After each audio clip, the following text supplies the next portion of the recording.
Nous allons aller à Matthieu 13, verset 24 en premier. Jésus leur dit une autre parabole. Le royaume des cieux est comme un homme qui a semé de bonnes semences dans son champ. Mais pendant que tout le monde dormait, son ennemi est venu et a semé des mauvaises herbes parmi le blé et est parti. Donc, je vais lire à nouveau. Le royaume des cieux est comme un homme qui a semé de bonnes semences dans son champ, mais pendant que tout le monde dormait, son ennemi est venu et a semé des mauvaises herbes parmi le blé et est parti. Le diable vient dans la tête. La bataille spirituelle dans laquelle nous sommes se passe dans la tête. Ça peut être par les pensées que le diable envoie, ça peut être par juste des pensées personnelles qu'on pourrait avoir et ensuite le diable. Peut-être que c'est une pensée charnelle qu'une personne a. Ce n'est pas réellement une pensée pure, mais c'est juste, peut-être que c'est une observation négative sur quelque chose, une opinion négative sur quelque chose, une perspective. Ce n'est pas nécessairement, vous savez, que ça vient du diable, mais c'est juste une pensée charnelle ou une mauvaise interprétation par rapport à quelque chose. Et puis ensuite, le diable peut construire à partir de cette pensée que tu as. Donc, nous devons être alertés qu'il y a une bataille dans notre tête. Ça peut venir du diable qui plante une pensée ou du diable qui construit sur notre propre pensée, qui peut être mauvaise. Et aussi, le diable peut envoyer des rêves. Le diable peut faire semblant d'être Dieu. Il peut faire semblant d'être Dieu. Il se déguise en ange de lumière, comme la Bible le dit. Il peut envoyer des rêves, il peut envoyer des pensées qui, au premier abord, ne paraissent pas vraiment mauvaises. À ce moment-là, le diable est sournois et il fait semblant d'être Dieu. Et ensuite, le diable vient aussi dans la tête en parlant par d'autres personnes. Le diable peut faire en sorte que quelqu'un d'autre dise quelque chose, qui construit un récit qu'il essaye de planter dans ta tête. Ça peut être à propos de toi-même, à propos d'autres personnes, ça peut être à propos du futur, à propos de Dieu. Nous devons être alertés que la bataille spirituelle se passe dans notre tête et ce sont les différentes façons par lesquelles la bataille vient. Les rêves, les pensées venant du diable, nos propres pensées sur lesquelles il construit et par les paroles des autres personnes. Amen. Il est dit dans 2 Corinthiens 10, verset 5, nous détruisons les arguments spirituels et toutes choses exaltées et fières qui s'opposent à la vraie connaissance de Dieu et nous prenons chaque pensée et chaque objectif captif à l'obéissance du Christ. Donc, cette écriture nous révèle que la bataille spirituelle se passe dans la tête. La majeure partie de la bataille spirituelle à laquelle nous faisons face, c'est dans la tête, le diable qui vient dans la tête. Maintenant, nous savons aussi dans la Bible que, en tant que croyants, nous sommes en guerre avec le diable, mais ce n'est pas que chaque jour nous sommes en combat avec le diable. Amen. Et en fait, plus tu suis Jésus, moins il est autorisé à attaquer parce que beaucoup de personnes sont inutilement, constamment en combat avec le diable ou constamment bombardées par le diable parce que ces gens ont des portes ouvertes. Donc, ces gens donnent un accès au diable. Donc, certaines personnes donnent un accès au diable tous les jours.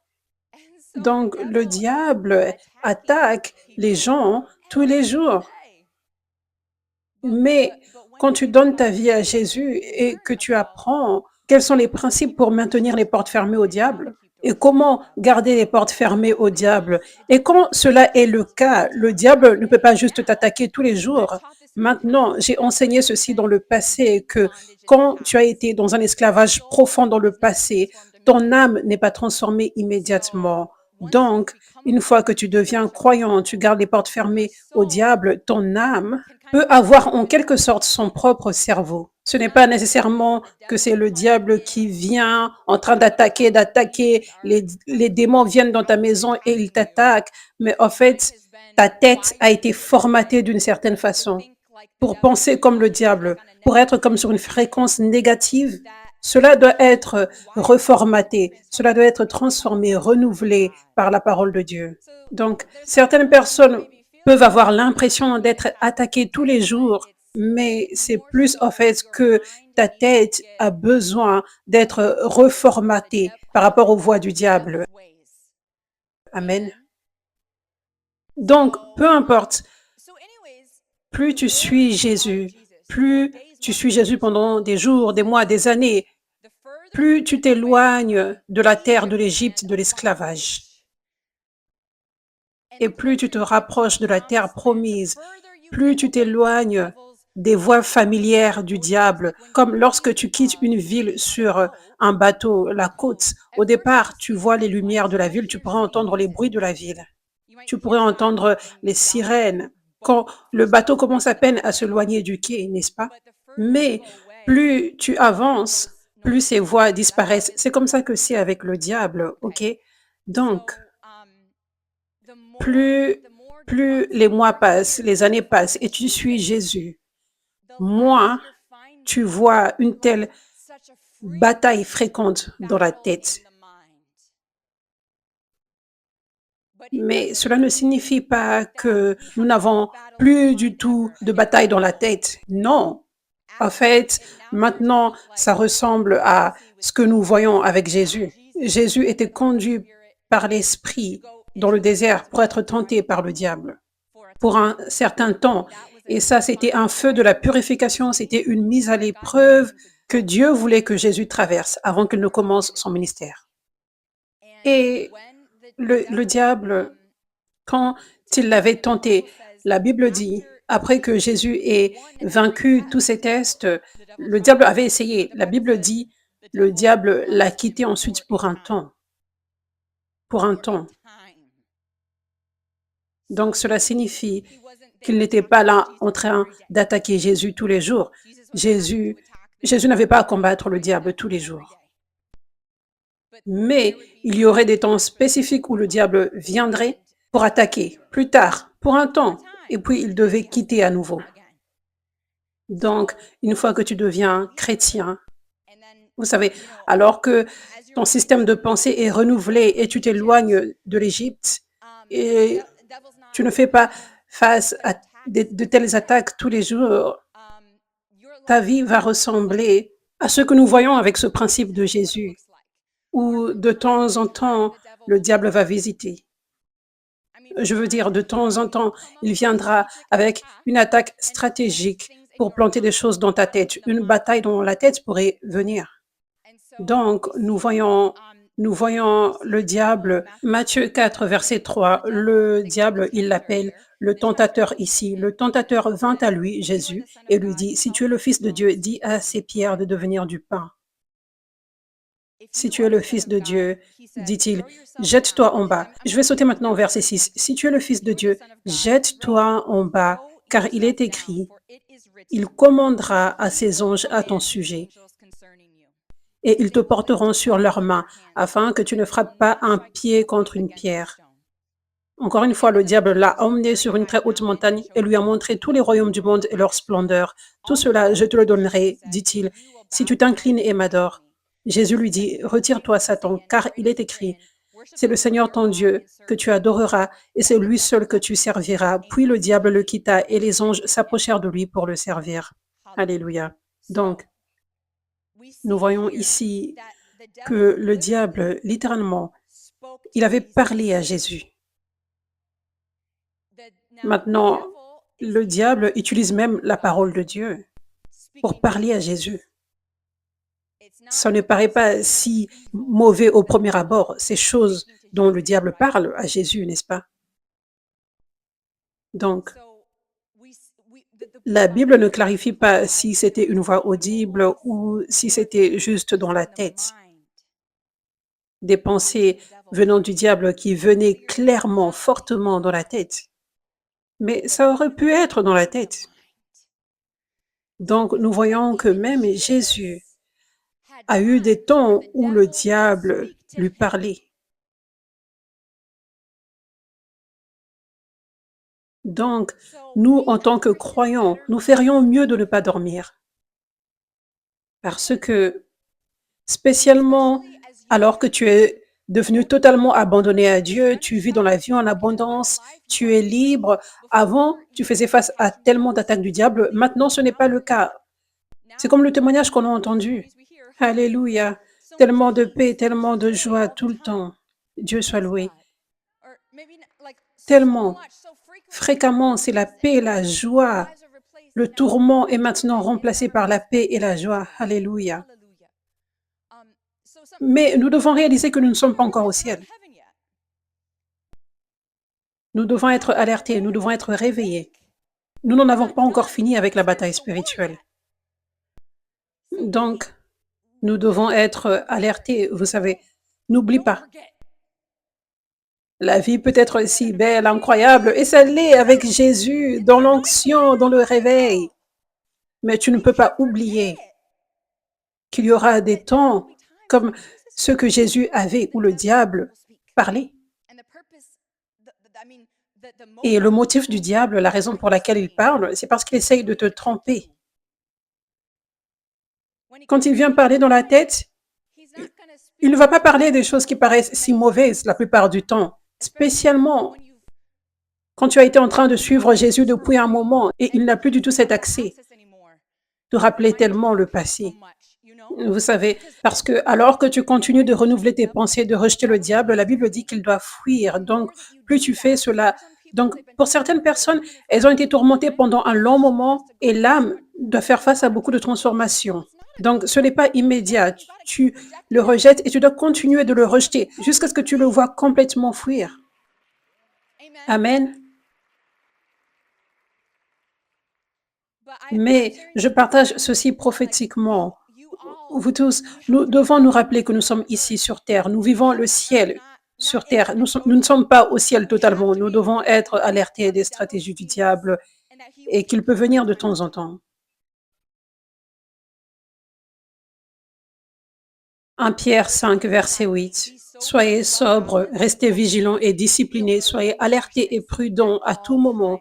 Votre ennemi, le diable, rôde comme un lion rugissant, férocement affamé, à la recherche de quelqu'un à dévorer. Donc, il est dit d'être alerté et prudent à tout moment. Et la plus grande façon par laquelle nous devons être alertés et prudents, c'est en faisant attention à nos pensées, nos sentiments. Ne pas être rapide à penser qu'un sentiment est vrai, qu'un sentiment vient de Dieu, qu'une pensée est vraie, qu'une pensée vient de Dieu, qu'un rêve est vrai, qu'un rêve vient de Dieu. Ne pas être si rapide à faire cela. Nous devons être alertés toujours au lieu de juste sauter rapidement sur quelque chose que nous ressentons, un sentiment intense que nous avons. Amen. Juste parce que tu as une pensée intense ou des sentiments intenses, cela ne signifie pas que ça vient de Dieu. Je répète, juste parce que tu as des pensées intenses et des sentiments intenses ou des rêves vifs, cela ne signifie pas que ça vient de Dieu. Donc, je vais vous enseigner maintenant comment vous pouvez discerner. Spécifiquement, quand ça en vient, je parle spécifiquement aujourd'hui de quand les pensées que tu pourrais avoir, les sentiments que tu pourrais avoir concernent les autres, spécialement d'autres croyants. Donc,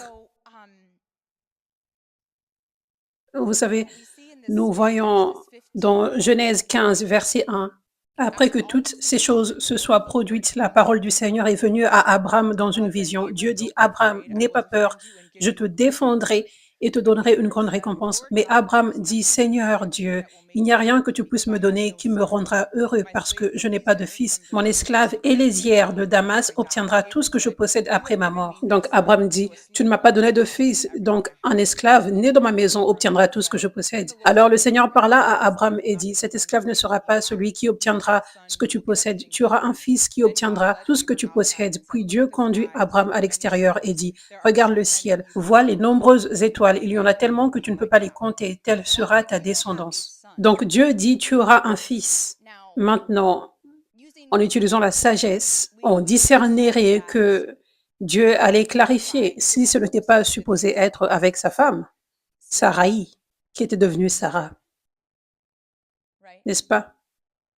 Mais Dieu a dit, tu auras un fils. Et il avait une femme pieuse. Donc ça, c'était la parole de Dieu, qu'il aurait pu utiliser avec sagesse. Il n'avait pas dit, je ne veux pas faire en sorte que Sarai conçoive, elle a des problèmes d'infertilité et je ne veux pas guérir. Il n'a pas dit cela. Dieu n'a pas dit cela. Non. Donc Dieu parlait, il pouvait voir avec sagesse, en connaissant Dieu, en utilisant la sagesse et en ayant la maîtrise de soi, la patience, une pensée renouvelée. Il pouvait voir que c'était la volonté de Dieu que sa femme conçoive et c'est comme ça qu'il aurait un fils. Mais puis Genèse 16, verset 1 vient. Saraï était la femme d'Abraham, mais elle n'avait pas d'enfant. Elle avait une servante égyptienne nommée Agar. Saraï dit à Abraham, le Seigneur ne m'a pas permis d'avoir des enfants, alors couche avec ma servante. Peut-être qu'elle pourra avoir un fils et je l'accepterai comme le mien. Abraham fit ce que Sarah dit au lieu de ce que Dieu dit. Donc, Saraï avait juste écouté ce récit du diable qui était venu dans sa tête. Parce que tu es âgé, tu ne peux pas concevoir, même si Dieu a parlé. Je vous donne un exemple de comment l'ennemi peut apporter un récit. Il peut apporter une idée, une suggestion. Donc cette suggestion est venue de l'ennemi. Et c'était sournois parce que ce n'était pas au premier abord vraiment mauvais ce que Saraï suggérait qu'Abraham couche avec Agar parce que elle voulait voir l'accomplissement de la promesse. Ça paraît comme une bonne chose, n'est-ce pas? Donc le diable était comme, oh, il faut qu'on voie l'accomplissement de la promesse. Voici une façon par laquelle vous pouvez frapper sur une porte, utiliser la sagesse pour voir la promesse de Dieu s'accomplir. Vous voyez comment le diable peut être sournois? Si tu n'es pas réveillé, tu peux être trompé. Donc, Abraham fit ce que Sarah dit, verset 3. Après avoir vécu 10 ans au pays de Canaan, Sarai donna son esclave égyptienne à Abraham comme une deuxième épouse. Abraham coucha avec Agar et elle tomba enceinte. Lorsqu'Agar s'en est rendu compte, elle est devenue très arrogante et a commencé à penser qu'elle était meilleure que Sarai, sa maîtresse. Voilà, nous voyons encore le diable. Et nous pouvons juste voir comment le diable voulait tout ceci, ce plan. Oh, je veux faire en sorte qu'Agar paraisse humble au départ, que c'est une bonne idée. Et puis, je vais envoyer un récit dans la tête d'Agar. Je vais placer dans sa tête qu'elle devrait avoir de l'orgueil. Et maintenant, nous voyons ce chaos, ce désordre qui arrive parce que le récit du diable qui est venu dans la tête a été écouté. Nous ne voyons pas cela au départ, n'est-ce pas? Mais ça vient. Ce désordre. Lorsqu'Agar s'en est rendu compte, elle est devenue très arrogante et a commencé à penser qu'elle était meilleure que Sarai, sa maîtresse. Puis Sarai dit à Abraham, ma servante me déteste maintenant et je te blâme pour cela. Je te l'ai donnée et elle est tombée enceinte. Donc ici, nous voyons le diable qui parle encore. Sarai, c'est celle qui lui avait dit, fais ceci. Mais voilà le diable qui vient à nouveau et elle tombe dans sa tête. Elle blâme. C'est de l'orgueil et elle blâme Abraham. Ma servante me déteste maintenant et je te blâme pour cela. Je te l'ai donnée et elle est tombée enceinte. Puis elle a commencé à penser qu'elle est meilleure que moi. Je veux que le Seigneur juge lequel d'entre nous a raison. Donc, je voulais juste vous montrer un exemple de comment les enfants de Dieu, c'était des enfants de Dieu incroyables. Sarah et Abraham. Amen. C'était des enfants de Dieu incroyables. Je voulais vous montrer un exemple de comment, même quand tu es loin, tu es un guerrier dans l'armée du réveil de Dieu. Tu conduis d'une certaine façon. Le diable peut te visiter. Tu dois être alerté. Tu dois être alerté.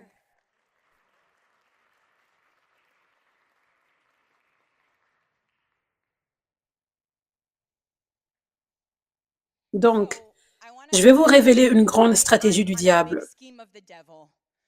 Une grande stratégie du diable aujourd'hui, c'est d'apporter la division dans le corps du Christ, apporter la division parmi les croyants.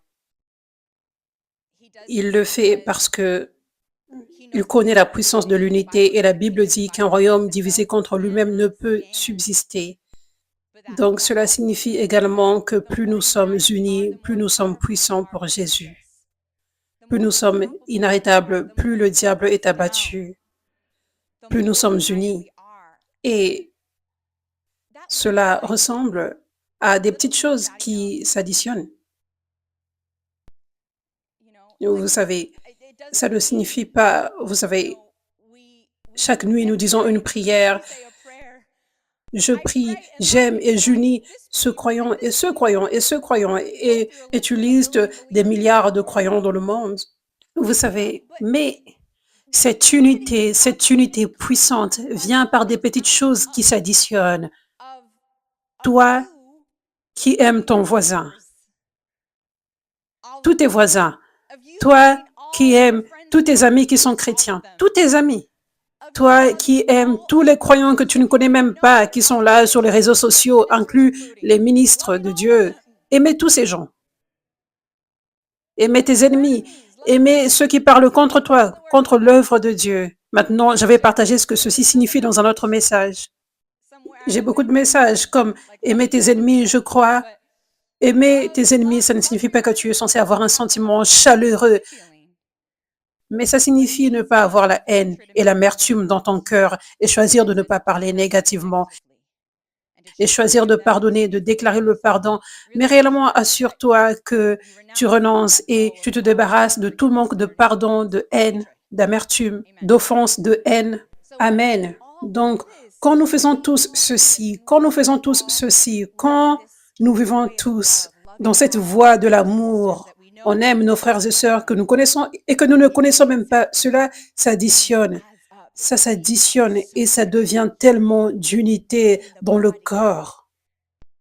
Et même si nous tous à l'église 5F, je sais que Dieu va réellement bénir notre obéissance à lui et il va faire croître cette église à Los Angeles à son temps parfait. Il va faire croître cette église tellement. Et déjà, pour la gloire de Dieu, nous sommes des leaders dans le corps du Christ et dans ce réveil mondial. Amen. Déjà. Donc, et si nous tous ici dans une seule église, juste une seule église, si nous étions tous engagés à l'unité, imaginez à quel point il y aurait du changement dans ce monde parce que Dieu nous a placés dans cette position pour qu'on soit des leaders, qu'on prenne la domination. Donc, je partage ceci pour que vous sachiez que cette parole est réellement importante aujourd'hui, numéro un. Et numéro 2, pour que vous voyez la puissance que vous avez et la nécessité d'avoir un cœur d'unité, d'amour pour vos frères et sœurs. Amen. Ok, donc maintenant, je veux révéler le plan du diable pour apporter la division dans le corps du Christ, pour apporter la division parmi les croyants, parmi ceux avec qui tu sers. Donc, premièrement, j'aimerais vous partager pourquoi le diable aime la division, parce que ceci avoir cette compréhension, cela va vous aider à ne pas être trompé par les plans de l'ennemi. Vous verrez juste à quel point avoir la division, c'est horrible, dégoûtant et dangereux. Avoir la division dans ton cœur, avoir de l'offense ou de la haine dans ton cœur. Amen.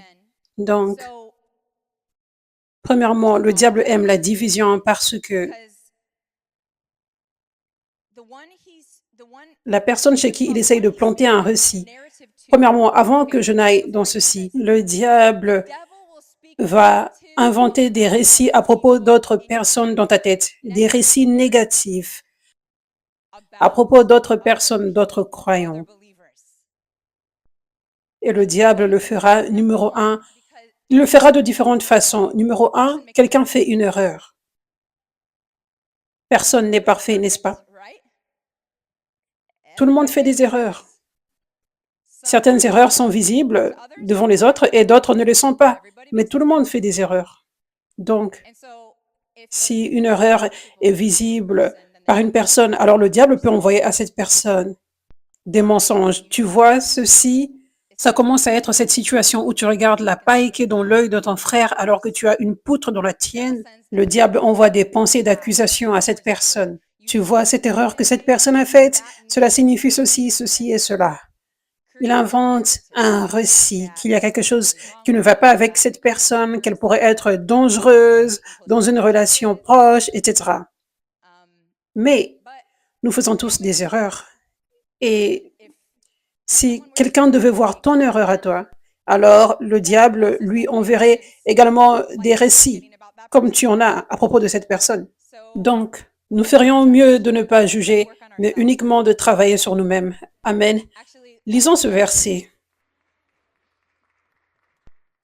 Matthieu 7, verset 1, ça c'est la version amplifiée.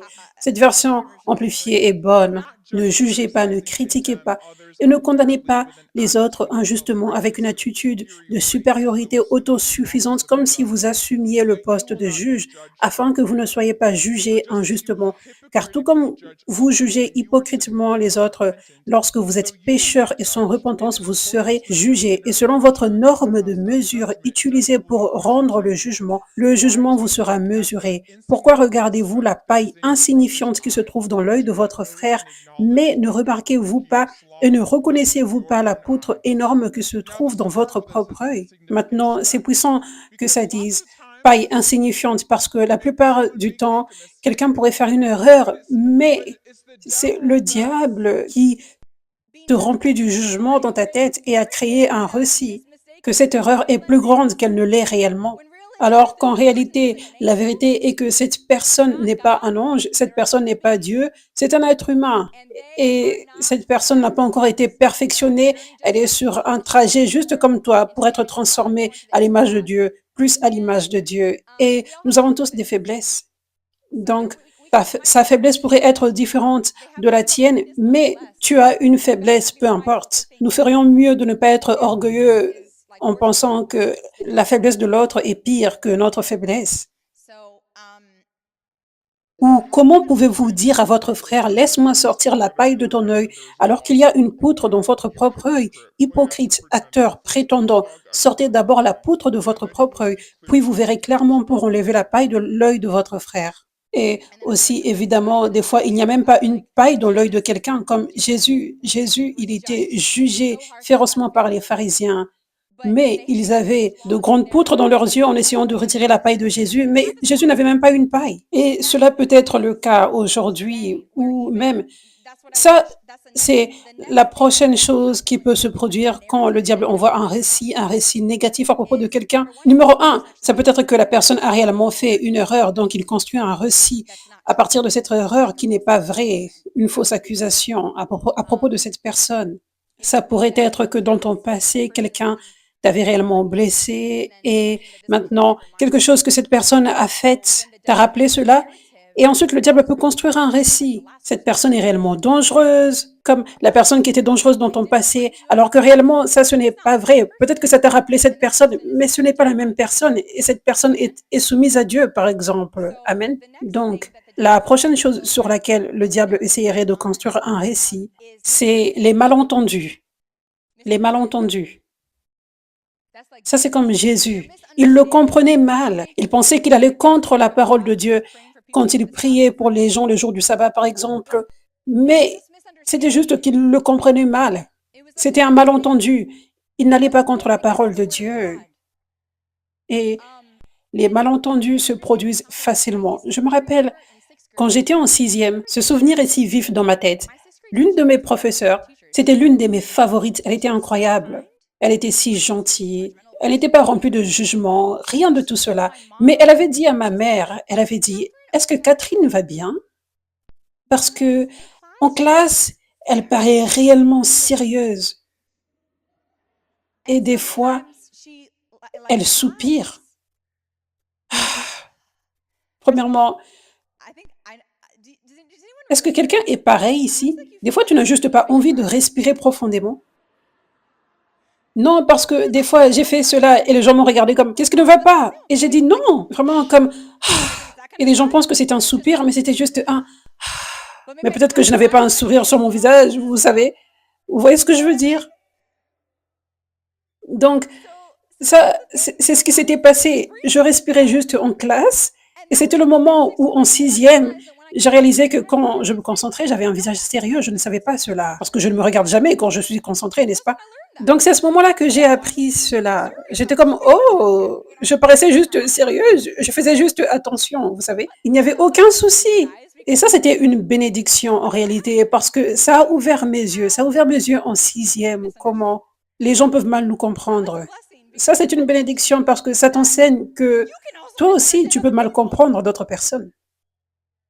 Spécialement si les gens t'ont mal compris à plusieurs reprises.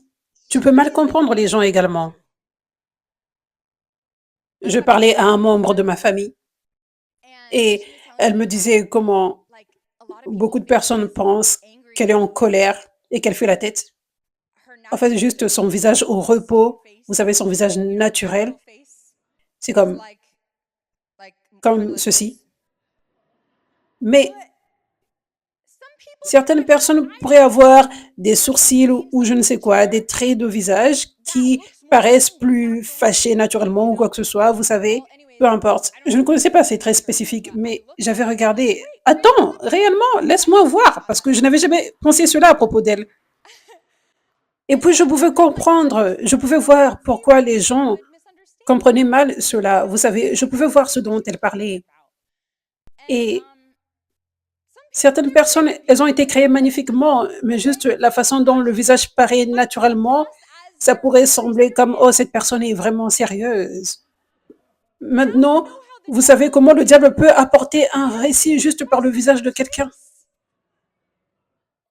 Vous voyez ce que je veux dire? Et le diable peut placer ses pensées. Cette personne pense ceci à propos de toi, elle est en colère contre toi, elle ne t'aime pas.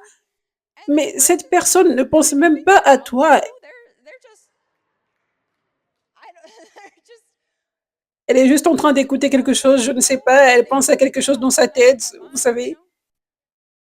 Ok, donc je vous sensibilise juste, nous devons nous rappeler de ça. Nous devons nous rappeler de ça. Nous devons nous rappeler qu'il peut y avoir des malentendus et le diable aime utiliser ces malentendus pour créer des récits, pour ensuite construire ce récit dans la tête de quelqu'un.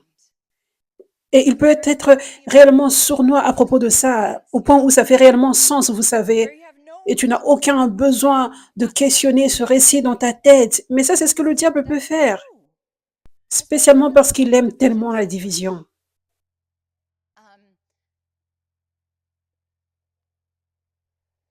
Et ensuite, oui, donc, ce sont les grandes façons par lesquelles le diable aime apporter des récits. Il peut aussi commencer un récit en partant d'un rêve, ou il peut construire sur ce récit en te donnant un rêve et ça devient cette confirmation.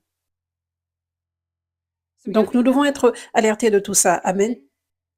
Donc, j'aimerais aller un peu en arrière pour que vous compreniez pourquoi le diable aime la division tellement. Il aime la division parce que la personne chez qui il nourrit ce récit à propos de l'autre personne, en fait, il essaye de faire en sorte que cette personne soit empêchée d'être bénie par une relation avec cette autre personne, peut-être. Et ceci peut se produire, vous savez, le diable, quand il envoie des récits dans les têtes des gens à propos d'autres personnes, son but est de faire en sorte que la personne haïsse l'autre et une personne peut haïr l'autre pour toute une vie. Quand la personne n'est pas éveillée par rapport à cette réalité. Ça, c'est ce qui se passe quand les gens sont si opposés aux vrais serviteurs de Dieu. Le diable les a nourris un récit, ça peut être basé sur leurs propres sentiments personnels de jalousie, sur lesquels ils construisent.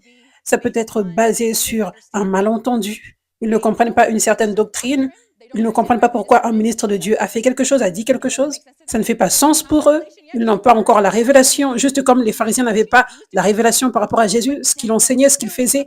Puis le diable construit sur ça. Et quand une personne n'est pas éveillée pour voir, ça c'est l'ennemi qui construit ce récit. Le diable aime la division, il déteste l'unité. Il y a des gens qui peuvent réellement décider d'haïr cette personne pour toute la vie. Ces gens vont réellement décider cela. C'est ce qui se passe. C'est pour cela que tu vois une telle haine vis-à-vis de vrais serviteurs de Dieu. C'est parce que les gens ont accepté ce récit et c'est de la vraie haine sur laquelle ils ont basé leurs décisions. Et ils doivent s'humilier afin que quelqu'un les aide, afin qu'ils écoutent quelqu'un qui pourra ouvrir leurs yeux afin que Dieu les aide et qu'il ouvre leurs yeux. Amen. Mais le diable aime la division à ce niveau-là parce que pensez à combien de personnes détestent les vrais serviteurs de Dieu, alors que Dieu les a appelés en réalité à recevoir de ce serviteur de Dieu. Pensez à combien de personnes aujourd'hui qui sont opprimées par des démons, qui sont malades, qui sont bloquées dans la vie, qui ne marchent pas dans leur vocation. Certaines personnes ont même un appel au ministère, elles ressentent une passion pour le ministère, mais elles ne portent aucune puissance de Dieu. Il y a des gens là qui attaquent des serviteurs de Dieu, qui détestent les serviteurs de Dieu, alors qu'en réalité, ils étaient supposés recevoir de ces serviteurs. C'était la plus grande bénédiction que Dieu allait leur donner, ce vase de Dieu. C'est comme ça que Dieu allait répondre à leurs prières. Ça, c'est le cas pour beaucoup de personnes maintenant qui détestent les serviteurs de Dieu, qui attaquent les serviteurs de Dieu. C'est le diable. Vous voyez, c'est la stratégie du diable. C'est pour cela qu'il aime cette division. Parce que il empêche aux gens d'être bénis par l'unité qui vient avec cette relation. Que ce soit une relation individuelle, ça peut être comme une relation Jonathan-David, où tous les deux vous serez bénis par cette relation, ou aussi tu es appelé à être un fils spirituel ou une fille spirituelle du serviteur de Dieu, en dessous du serviteur de Dieu. Si les gens étaient alertés de ces stratégies du diable, ils ne seraient pas si prompts à parler contre les serviteurs de Dieu. Ils se diraient, attends, ça pourrait être ma bénédiction. Le diable en veut à mes bénédictions. Le diable en veut à mon appel. Il en veut à ma liberté. Je ferais mieux d'attendre une seconde parce qu'il y a des témoignages ici. Donc ça ressemble à quelque chose que le diable ferait pour m'empêcher de recevoir de Dieu. Les gens doivent se réveiller. Les gens dorment dans le corps du Christ. Et ils se font du mal à eux-mêmes et au corps. Mais réellement, ils se font du mal à eux-mêmes. Et ils ne pensent pas qu'ils se font du mal à eux-mêmes. Ils pensent aider le corps, mais ils font du mal au corps et ils se font du mal à eux-mêmes. Le diable aime également la division parce que, par exemple, la personne qui est accusée ressent de la douleur. Par exemple, les serviteurs de Dieu. Le diable aime apporter de la douleur au cœur des serviteurs de Dieu par la persécution. Ça, c'est l'une des façons par lesquelles il essaye de faire en sorte que les serviteurs de Dieu ou les serviteurs de Dieu potentiels, les futurs serviteurs de Dieu, abandonnent. C'est la façon par laquelle il essaye de faire en sorte qu'ils abandonnent. C'est la douleur qui vient par la haine des autres. Cette haine qui est venue du récit du diable à propos d'eux. Donc, et dernièrement, quand il y a la division entre deux personnes, par exemple, il y a un lien qui est brisé et l'armée est plus faible. Donc, comme je l'avais partagé, le diable sait à quel point nous sommes puissants quand nous sommes unis. Donc, quand il essaye de nous affaiblir un tout petit peu en tant qu'armée, ce qu'il va essayer de faire, c'est d'apporter la division pour essayer de nous rendre plus faibles. Il perd aujourd'hui. Amen. Alléluia.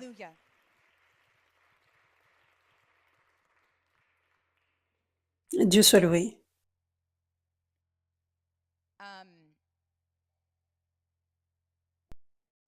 Nous devons aimer ceux qui sont dans le monde. Nous devons aimer tous ceux qui ne sont pas croyants, qui ne connaissent pas encore Jésus. C'est comme ça qu'ils viennent à Jésus, c'est par notre amour. La bonté de Dieu mène à la repentance. Et j'ai fait un message où j'enseigne plus sur ceci, spécifiquement aimer les gens qui sont dans le monde, qui ne sont pas croyants, appeler la miséricorde au-dessus du jugement. Donc, vous pouvez regarder ce message pour apprendre plus sur ce sujet. Mais nous avons cet appel à aimer réellement les gens qui sont dans le monde, ne pas les juger, ne pas les accuser, mais avoir la grâce, la compassion. Évidemment qu'ils pêchent. Ils n'ont pas Jésus encore. Comment recevront-ils Jésus? Pas par notre jugement, mais par notre gentillesse, notre amour, en faisant briller notre lumière. Amen. La bonté de Dieu mène à la repentance, la Bible dit. Mais nous devons également aimer les autres croyants. Réellement, nous devons aimer nos frères et sœurs. Nous avons réellement besoin de bien les aimer. Nous devons avoir l'intention de les aimer. Nous devons être alertés sur le fait que le diable essaye de faire en sorte que nous nous haïssions les uns les autres. Pas tout le monde, mais un, deux, trois personnes. Et ça peut être une stratégie du diable dans ta tête. Il peut te dire, bien, tu aimes tout le monde. Ça, c'est juste deux personnes. C'est juste un peu de personnes. Nous devons aimer tout le monde. Amen. Et nous devons être alertés de cette stratégie du diable qui essaie de faire en sorte que nous pensions du mal de nos frères et sœurs. Amen.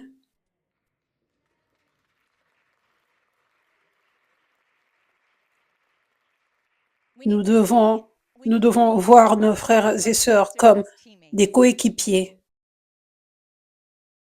Nous devons réellement les voir de cette façon. Si tu penses à un terrain de basketball, si tu te dis non, je ne vais pas passer le ballon à cette personne, tu vas perdre la partie pour toute ton équipe, pas juste pour toi-même. Donc, nous devons réellement renouveler nos pensées et voir tous nos frères et sœurs en Christ de cette façon, que ne pas les aimer, ne pas avoir l'intention de les aimer, ça signifie que nous ne passons pas le ballon, ça signifie que nous empêchons notre équipe d'être si puissant qu'on pourrait l'être en Christ. Amen. Et ça, c'est être mature spirituellement.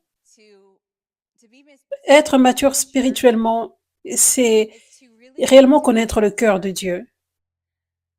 Alors que tu connais le cœur de Dieu, tu apprends de plus en plus tous les jours à quel point il aime les gens et à quel point il a de la grâce pour les gens. J'ai appris tellement sur ce sujet en marchant dans mon appel, spécialement mes ennemis. Je ne vois pas le feu de Dieu descendre immédiatement, même si je connais les mauvaises choses qui ont été faites. Je connais les mauvaises choses qui ont été faites. Mais je ne vois pas le feu de Dieu descendre, je vois la miséricorde, je vois la grâce, je vois la patience de Dieu. Il attend patiemment et il ne désire pas qu'il périsse, mais il désire qu'il se répande. Dieu a tellement de patience envers nous. Il ne nous juge pas sur le chemin quand il nous attend. Il nous aime au milieu de tout cela. Il nous attend. Il a de la compassion, il a de la compréhension. Et cela me conduit à vous partager comment nous pouvons nous assurer de ne pas être trompés par l'ennemi qui apporte de mauvais récits sur les autres. Et cela est numéro un. Le diable apporte la peur. Quand tu ressens la peur, ça ne vient pas de Dieu. Ça, numéro un, ça va te donner du discernement. Dieu pense le meilleur des gens. Le diable pense le pire. Dieu pense le meilleur des gens. Le diable pense le pire. Donc, si tu vois beaucoup de négativité à propos d'une personne et tu ne vois pas beaucoup de positivité, si c'est un croyant spécialement, cela peut être une indication que l'ennemi apporte un récit. Amen. Alléluia. Comme je l'ai partagé, plus j'ai servi Dieu, plus tu aimes les gens. J'ai découvert que je suis plus en mesure d'aimer les gens. Je vois davantage la beauté des gens. Chaque personne a été créée parfaitement et magnifiquement de l'intérieur comme de l'extérieur. Et notre amour pour les gens, par exemple le mariage, ne devrait pas être basé sur l'apparence, mais ça devrait être basé sur le cœur. Notre capacité de voir la beauté chez les autres devrait être à cause du cœur. On regarde le cœur. Et j'ai appris ceci. Plus je connais Dieu, son cœur, plus mes yeux s'ouvrent pour voir les gens comme il les voit.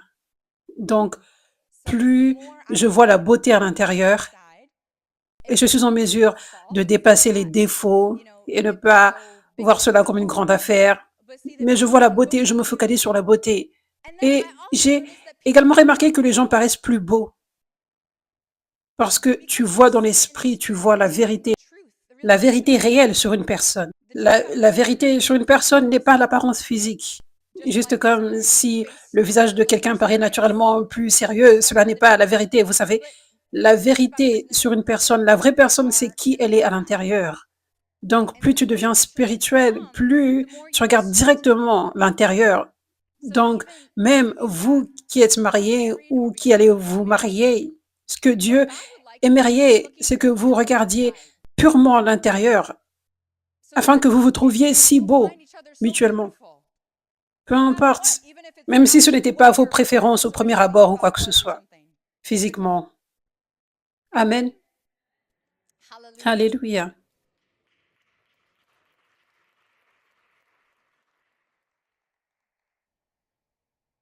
Donc, quand tu vois, j'aimerais vous partager comment discerner que c'est l'ennemi qui apporte un récit, quand il apporte un récit à propos de quelqu'un. Donc, les gens ont différentes personnalités. Amen. Les gens ont différentes personnalités. Les gens ont différents passés. Et les passés des gens, leur personnalité, certaines personnes ont besoin d'être transformées dans certains domaines concernant leur passé, concernant la personnalité même. Mais beaucoup de personnes, leur passé, leur personnalité les améliore en tant qu'enfants de Dieu. Par exemple, si le passé de quelqu'un était dans une culture où il y a tellement d'honneur et de respect, cela prévalait. C'était important de donner l'honneur et le respect là où l'honneur et le respect sont dus. Ce passé, cette culture va aider cette personne. Cette personne va se démarquer, elle va être un leader dans le royaume de Dieu à cause du passé. Mais également, certaines personnalités doivent rester juste telles qu'elles sont pour que la personne soit en mesure de faire le travail que Dieu l'appelle à faire. Amen. Par exemple, quelqu'un a ceci naturellement dans sa personnalité. Cette personne a toujours été de cette façon. Si quelque chose doit être résolu, quelque chose doit être fait maintenant, cette personne a juste cette rapidité en elle, ce zèle pour se lever et aider. Mais ensuite, il pourrait y avoir d'autres personnes qui ont des cœurs autant beaux, des cœurs de serviteurs, un cœur pour aider, mais d'autres personnes n'ont juste pas cette personnalité. Je vais me lever maintenant pour résoudre ceci. Vous voyez ce que je veux dire? Mais on doit leur dire quoi faire. Mais ça, ce n'est pas une mauvaise chose. Vous voyez ce que je veux dire? Nous avons besoin des deux choses. Nous avons besoin de cet équilibre. Donc, Dieu sait ce qu'il fait quand il nous crée tous. Il sait ce qu'il fait. Il place ses différentes personnalités. Mais, vous savez, ce qui a tendance à se produire, c'est que quand quelqu'un a une personnalité différente que toi, tu peux penser que c'est quelque chose de mal, à tort. C'est comme ça que le diable peut planter un récit quand il y a différentes personnalités. Amen. Tu peux percevoir quelque chose comme impoli alors que la personne ne pensait pas être impolie. Amen. Vous savez, l'ordre, c'est vraiment important. L'ordre, c'est vraiment important. Et j'enseigne sur l'ordre. Mais il doit y avoir comme de la sagesse et de l'équilibre. Nous ne sommes pas des robots. L'ordre, ce n'est pas à propos d'être comme un robot. Comme, est-ce que cela fait sens? Je vais vous donner un exemple. Dans notre équipe réseaux sociaux, j'ai des personnes qui m'aident à gérer les réseaux sociaux et peut-être, vous savez, peut-être qu'il y a une faute de frappe ou quoi que ce soit. Et je n'ai pas dit à la personne, s'il y a une faute de frappe, tu peux juste corriger automatiquement. Et donc cette personne échange automatiquement sans me demander. Mais elle le fait avec un esprit d'aide. Ça, c'est la bonne chose à faire, n'est-ce pas?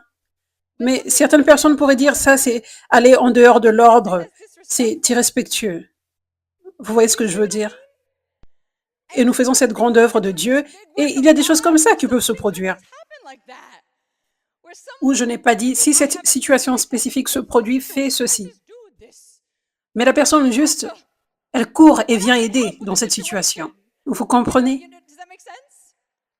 Donc, je vous donne juste quelques exemples de comment l'ennemi peut planter des graines de division en plantant des récits sur d'autres croyants, hein, à cause des personnalités qui sont différentes, différents talents, hein. Et pendant tout ce temps, nous avons tous des faiblesses et nous sommes tous en train de grandir. Mais Dieu n'attend pas que nous soyons parfaits pour nous utiliser. Amen.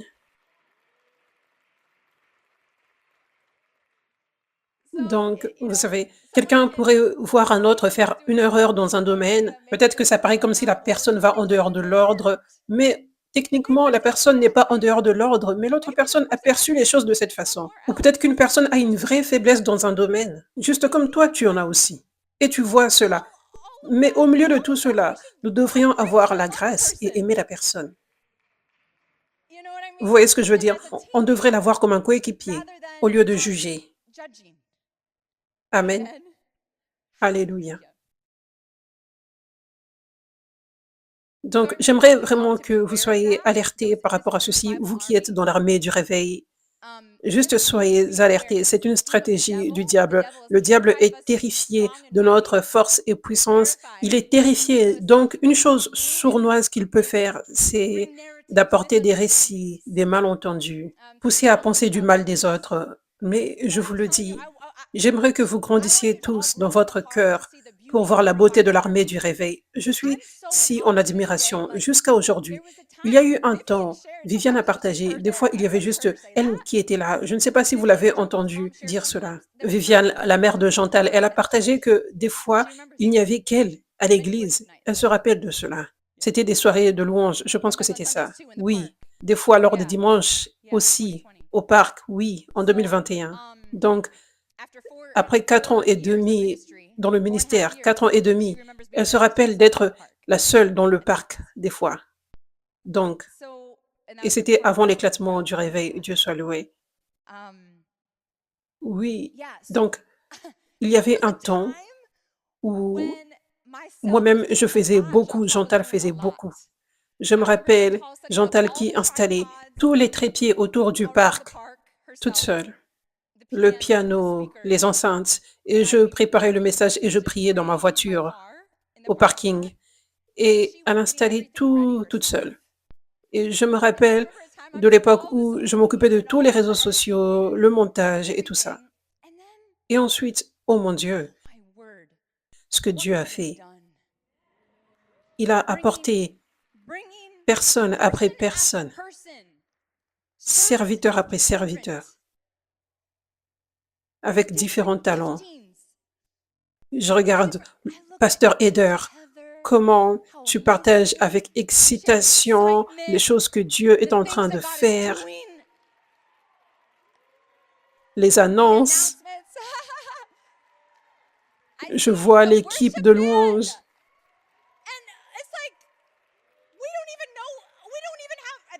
Éventuellement, nous aurons plus de musiciens pour qu'ils aient du repos des fois et tout ça. Mais nous avons les instruments exacts et les voix qui sont nécessaires. Dieu l'a fait. Dieu vous a donné des talents parfaitement pour un temps comme celui-ci. Et pour les réseaux sociaux et pour d'autres choses avec lesquelles les gens m'aident, dans les coulisses, gérer la chaîne YouTube, le podcast, il y a tellement de choses différentes. Les caméras, toutes les choses différentes. Vous qui servez avant et après l'église, toutes les choses différentes que vous faites. Je suis époustouflée de voir toutes ces personnes différentes, tous ces serviteurs différents, des cœurs de serviteurs, des serviteurs de Dieu. Et ce n'est pas au hasard. Tu peux juste voir, Dieu a envoyé telle personne, Dieu vous a envoyé ici. Je t'ai créé de cette façon pour un temps comme celui-ci. Je t'ai donné cette personnalité, ce talent pour un temps comme celui-ci, pour servir dans mon royaume, pour faire ce travail spécifique. Je n'ai apporté personne d'autre que toi. Et ceci n'est pas fait sans toi. Et ceci va être fait avec excellence à cause de toi. Ça m'impressionne. Personne ne le voit comme moi, je le vois. Personne, personne d'entre vous, personne ne le voit comme je le vois. Parce que je travaille avec tellement de personnes différentes, beaucoup d'entre vous, et je suis comme, cette personne a réellement du talent dans ceci, elle fait des choses que je ne peux pas faire. Cette personne a réellement du talent dans ce domaine. Elle fait des choses que je ne peux pas faire. C'est incroyable. Et personne n'est parfait. Tout le monde est en train de grandir. Mais Dieu les utilise, Dieu nous utilise, peu importe. Donc, j'aimerais que vous ayez ce cœur pour voir vos frères et sœurs en Christ, cette armée de Dieu, les voir dans la perspective de comment ils bénissent Dieu, comment ils bénissent l'œuvre de Dieu, comment ils me bénissent. Vous savez, ils retirent des choses de mes épaules, ils servent, comment ils bénissent le monde avec leurs talents, la façon dont ils servent Dieu. Donc, alors que tu renouvelles tes pensées avec ces choses, avec ces vérités que je vous enseigne, cela va vous aider à avoir plus d'amour pour vos frères et sœurs et avoir plus de compréhension et avoir plus de grâce et voir les gens avec les yeux de Dieu. Amen. Alléluia. Dieu soit loué. Pour finir, j'aimerais partager ceci. Luc 10, verset 38. Mais Marthe s'était exaspérée de terminer de nombreuses tâches ménagères en préparation pour ses invités. Alors elle a interrompu Jésus et a dit, Seigneur, ne penses-tu pas qu'il est injuste que ma sœur m'ait laissé finir tout le travail par moi-même? Tu devrais lui dire de se lever et de m'aider. Le Seigneur lui répondit, Marthe, ma bien-aimée Marthe, pourquoi es-tu contrariée et troublée, égarée par toutes ces distractions? Marie a découvert la chose la plus importante en choisissant de s'asseoir à mes pieds. Elle n'est pas distraite et je ne lui enlèverai pas ce privilège. Donc, Marie et Marthe avaient deux personnalités différentes, n'est-ce pas? Mais quand nous lisons l'histoire, quand tu lis l'histoire, probablement beaucoup d'entre vous avaient la personnalité de Marie et certains d'entre vous avaient la personnalité de Marthe, n'est-ce pas? Donc, vous qui avez la personnalité de Marie, certains d'entre vous, peut-être pas tous, certains d'entre vous, vous avez peut-être jugé Marthe. Vous qui êtes comme Marie, vous pourriez être où vous aviez été rempli de jugement envers Marthe. Et Marthe, vous qui êtes comme Marthe, vous aviez dû être confus par cette écriture toute votre vie. Et je pense que c'est correct pour certains d'entre vous, n'est-ce pas? Je vais vous donner une révélation. Marie et Marthe, le rôle différent qu'elles avaient était parfait. Marthe n'était pas dans l'erreur en faisant ce qu'elle faisait. Vous savez, elle préparait de la nourriture, elle s'assurait que toute chose soit correcte pour Jésus. Il avait besoin de cela. C'était vraiment important qu'elle le serve de cette façon. Et c'est une façon par laquelle Dieu lui avait donné un talent. Et c'était un talent différent de Marie.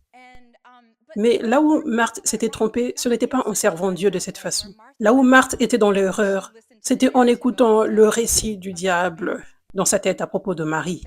Et c'est pour cela que Jésus l'a réprimandée, l'a corrigée. Donc, ce n'était pas que Marthe faisait quelque chose de mal en servant Dieu de cette façon. C'était qu'elle était devenue si distraite. Ça aurait pu être l'orgueil, la jalousie, vous savez. Peut-être elle avait commencé à faire plus que ce qui était nécessaire. Peut-être que les préparations étaient déjà terminées, mais elle a commencé à se sentir un peu comme une victime et orgueilleuse. Oh, Marie est là-bas avec Jésus. Oh.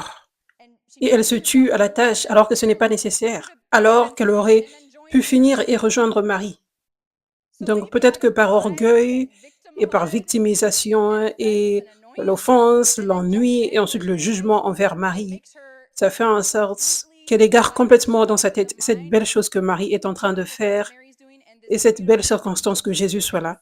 Mais à la place, elle écoute le diable et elle déclare les paroles qui viennent du diable, vous savez, au milieu de ce beau moment oint. Vous voyez ce que je veux dire? Ça aurait pu être le scénario, n'est-ce pas? Donc, ce que j'aimerais dire, c'est que nous avons différents rôles et des fois, on peut être rempli de jugement en disant, ce que moi je fais, c'est plus spirituel. Ce que eux, ils font n'est pas si spirituel. Ce que je fais est si important. Ce que cette personne fait n'est pas si important. Mais certains sont des maris, d'autres sont des martes en termes de rôle. Et nous devons faire attention à ne pas écouter ce récit du diable, juger les autres et penser que ce que nous faisons est meilleur que les autres. Amen.